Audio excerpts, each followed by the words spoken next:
శ్రీ గురుభ్యో నమః. శ్రీదేవి రశ్మి మాలా మహామంత్రం. దీన్ని చేసుకోవటం వలన ఏం జరుగుతుందంటే శరీరానికి సంబంధించిన అనారోగ్యాల నివారణ ఎలా డబ్బులు ఖర్చు లేకుండా ఎలా చేసుకుంటే బాగుంటుందని మీ ఆహార లైఫ్ స్టైల్ ద్వారా మార్చుకునే అవకాశం 90% ఉంటుంది. మంత్రం మీరు చేస్తే 40 రోజులు. ఓం శ్రీం హ్రీం నమః శివాయ.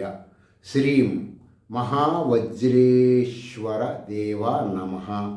ఐం హ్రీం శ్రీం ఐం క్లీం సౌః.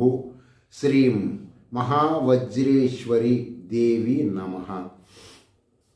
ఈ మంత్రం చేయటం వల్ల ఏమవుతుంది అంటే, ఇప్పుడు సహజంగా కొన్ని శృతులలో కాదు, స్మృతులలో అని చెప్తున్నాను.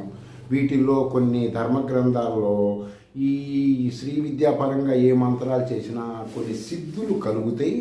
మీరు ఆ సిద్ధుల్ని తెలుసుకోగలుగుతారు. మీ దగ్గరికి వచ్చిన వాళ్ళ వలన కానీ ఇతరత్ర వాటిని మీరు బాయ్కాట్ చేస్తేనే ఆత్మజ్ఞానం వస్తుంది, లేకపోతే రాదు.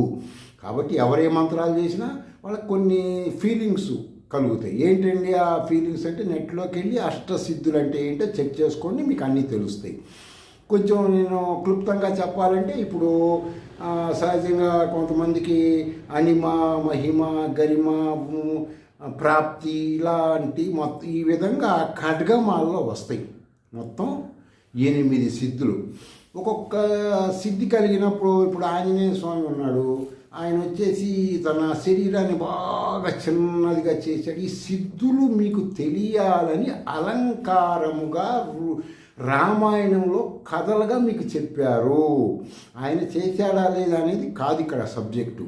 అనిమా సిద్ధి కలిగితే ఏమవుతుందంటే, శరీరాన్ని చిన్నదిగా చేసుకొని నిత్యం వెళ్ళిపోవచ్చు. శరీరాన్ని పెద్దదిగా చేసుకొని ఇప్పుడు సముద్రం దాటాడని ఉంటుంది కదా రామాయణంలో. ఇవన్నీ ఏంటంటే, మీకు ఈ సిద్ధుల జ్ఞానం తెలియాలి అని ఋషి పరంపర వాళ్ళు తెలియచేసినవి. అక్కడ ఉండే ప్రతి కథకి ఒక రహస్యమైన గూఢార్థం ఉంటుంది, అది తెలుసుకోవాలి. కొన్ని బాగా కొద్దిగా లావుగా ఉండి బాగా ఉన్నటువంటి వాళ్ళు శ్రీ విద్య సాధనలోకి వచ్చినాక వాళ్ళు ఆటోమేటిక్గా తేలికగా అయిపోతుంటారు కొన్ని నెలల్లోనే. ఎలా అవుతారని అంటే, అది వాళ్ళకి ఆ ఫీలింగ్ ఉంటుంది, అది కలిగితేనే అలా జరుగుతుంది. ఆ మంత్ర శబ్దంలో ధ్వని వలన ఇన్ని జరుగుతాయి అన్నమాట. ఇవన్నీ స్వానుభవంగా మీరు తెలుసుకోండి. మీ అనుమానాలు నెట్లో ఉపనిషత్తుల్లోకి వెళ్ళి తెలుసుకోండి. మీరు